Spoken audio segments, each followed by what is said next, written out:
Hello friends, welcome back to the new video. In this video guys, we are going to talk about how to change lock screen pattern in our Vivo phone.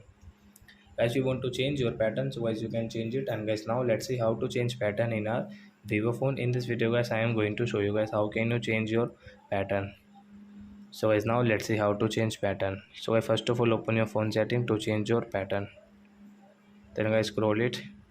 Guys click on your security setting. Guys click on screen lock and guys draw your pattern.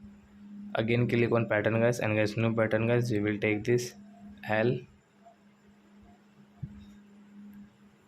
Guys confirm, and guys now come back. So as you can see guys, first pattern was Z, guys wrong pattern. So I hope friends we have understood how to change pattern in our Vivo phone device. So that's it guys, thanks for watching. Now we will meet on next video with new topic.